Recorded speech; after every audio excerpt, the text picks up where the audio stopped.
Մինչև ելույթս, հարգելի պատգամավորներ, շատ տգեղ է, երբ առավոտյան տղամարդիկ իրար համբուրվում են և ամեն օր։ Փորձեք այդ ադատից դուրս գալ։ Ես օրինակ մեր կուսակցությունում համարյա արգելել եմ տղաներին ամեն օր համբուրվել։ Նույն բանը ուսանողներն են անում ինստիտուտների դեմը։ Տգեղ է։ Եվ այստեղ դուք այդ մշակույթը տարածում եք ուրիշին, մի արեք այդ բանը։ Իրավունքի հետ կապված մարդու իրավունքների ՄԱԿ-ի հռչակագրի Պարոն Մանուկյան, ներողություն, կարևորը համբույրը հուդայի համբույր չլինի, թե չմնացածը նորմալ է։ Իսկ կլինի, որ չարձագանքեք։ Չի լինի, ոնց կարա չարձագանքեմ այդ համբույրներին։ Ես խոսում եմ երևույթի մասին, որ շատ տգեղ է, եւ այդ տգեղ երևույթը գնացել ամբողջ Հայաստան վրացիներից եկավ, տղամարդկանց ամեն օր իր այդ պաչելը։ Սիրուն չի, մի արեք։ Երեխեքն են տեսնում։ Շնորհակալություն։ Հարգելի պատգամավորներ, մարդու իրավունքների դոմինանտ թեման անշուշտ քաղաքական իրավունքներն են, մանավանդ երկրում, որտեղ կան քաղբանտարկյալներ, որտեղ կան հալածյալներ, որտեղ խոսքի ազատության, կուսակցությունների ազատ գործելու իրավունքը խաթարված է։ Եվ այս առումով ստվերվում են հաճախ կրթական, սոցիալական, մշակութային իրավունքները, եւ այսօր ես ստիպված եմ խոսել դրանցից մեկի միայն մշակութային արժեքների պահպանության իրավունքի մասին, եւ դրա առիթը եղավ 2 օր առաջ Իսահակյանի գրադարանի ֆասադի գաղտագողի կիրակերով քանդելու փորձը, որը շարունակությունն էր Արամի 30-ի մնացած շենքերի, որոնք նոր տակտիկա է ընտրել իշխանությունը, քանդում է կիրակերով, քանդում է այն օրերին, երբ տեսնող չկա, երբ ժուրնալիստ կարող է չլինել եւ ծածուկ գաղտագողի ոչնչացնում են արժեքները։ Ընդ որում երկու միջազգային հիմնարար անկախտելի սահմանադրական իրավունքներ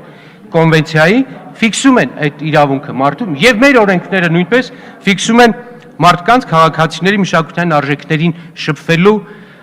դրանց մասնակիցը լինելու իրավունքը։ Եվ հիմա ես նշեմ ընդհանրապես միայն վերջերս խախտված այդ առումով քաղաքացիների մշակույթի հետ իր պատմական ժառանգության հետ շփվելու իրավունքների ակնհայտ ակնառու դեպքեր։ Երիտասարդական պալատ, Փակ շուկա, Զվարթնոց օդանավական, Կոմիտասին, Կաֆիկյանների տուն, Մարզահամերգային համալիր, Բուզանդի փողոց, Արամի 30, Դոլմամա եւ ամբողջությամբ ձեզ ասեմ, որ հիմա դուք սրանք մի նայեք որպես նաեւ Նալբանդյան, Բյուզանտ, Աբովյան այդ փողոցի, Արամի այդ փողոցի շերտերի քանդելը սրանք մի նայեք առանձին օբյեկտներ, սրանք մշակութային շերտեր են։ Ամբողջ մի մշակութային պլաստ, ամբողջ մի պատմական ժամանակաշրջանի շերտ ոչնչացում է իշխանության կողմից։ Առաջ ընկնելով ասեմ, որ ես օրենքի նախագիծ էի բերել, մեր խմբակցությունը օրենքի նախագիծ էր բերել, որ մշակութային արժեքների ցուցակը հաստատի ազգային ժողովը։ Կառավարությունը խաբեց, կառավարությունը ասեց, որ ընդ որում հանրապետական կուսակցության մի մասն էլ համաձայն էր, որ այդ օրենքը վերադարձվեր ազգային ժողովին, 2003 թվականից այդ օրենքը հետ գնաց եւ ազգային ժողովը չէ որ հաստատում է մշակութային արժեքների ցուցակը, ցանկը։ Եվ հիմա ես կրկին, քանի որ կառավարությունը խաբեց, մշակույթի նախարարությունը խաբեց, որ պետք է աշնանը բերեն եւ այդ կետը պետք է լինի, ես կրկին այդ օրենքի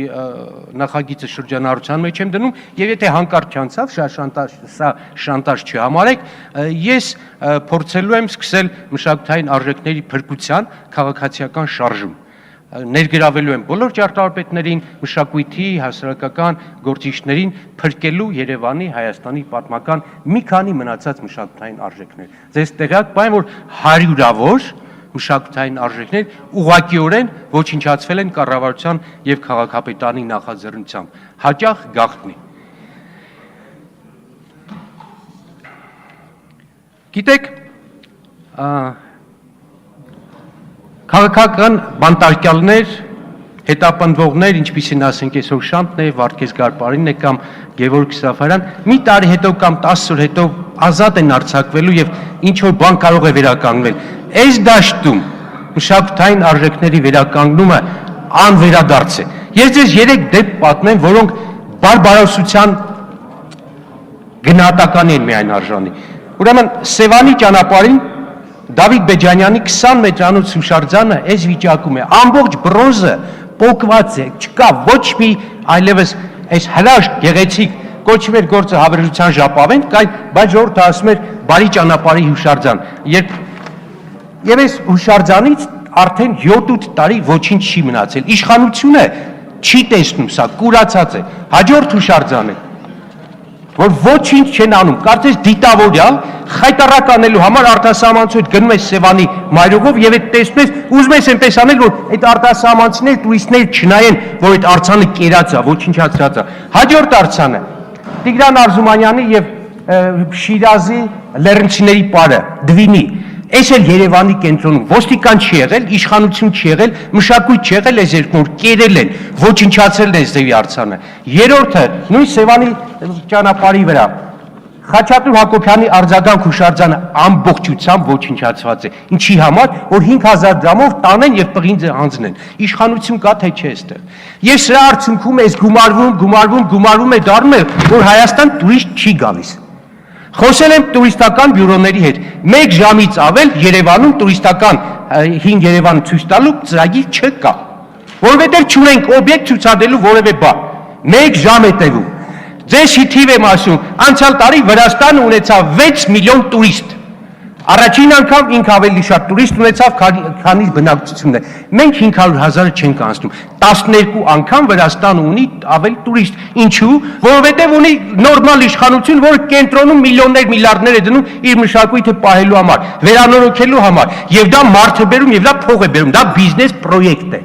Դա բիզնես ծրագիր է նաև, եթե կուզեք այսպես իմանալ։ Երբ որ մարդը փող է դնում, պետությունը փող է դնում, դրա արդյունքում տուրիստ է գալիս, դու քո երկիրը ռեկլամում ես, սիրել ես տալիս եւ փող ես բերում։ Եվ ինչի համար եմ այս ամենը ասում,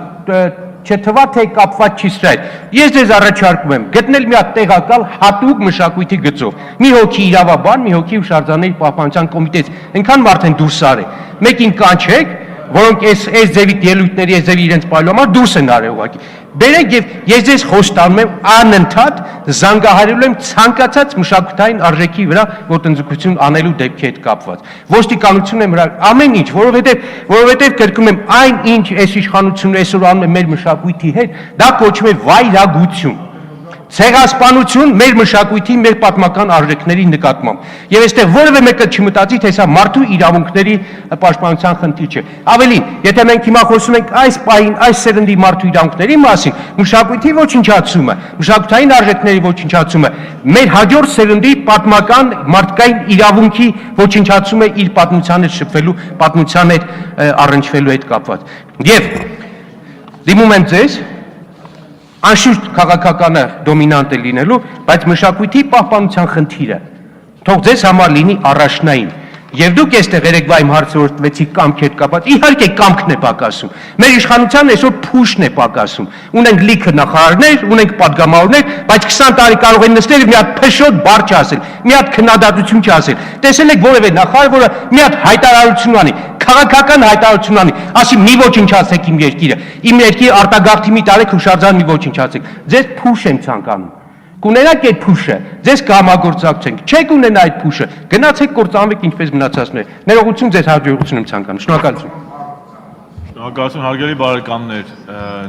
Մենք նախատեսում ենք 13:30-ից 14:30 միշտման ընթացքում իրականացնել օմբուդսմենի գաղտնի քվեարկությանը, խնդրում եմ դահլիճի Ձև ազգային ժողովի տարածքից չբացակայ, Ռուբիկ Հակոբյան համեցեք։ Իսկ համբույրի պահով ազգային ժողովը մի հատ ջիգարով ողջագուրվել էր, մնացել է տել են առաջարկում։ Հանենք, վերացնենք։ Համեցեք, պարոն Ռուբիկ Հակոբյան։ Նախապատրաստվի Իշխան Խաչատրյան։ Հարգելի նախագահ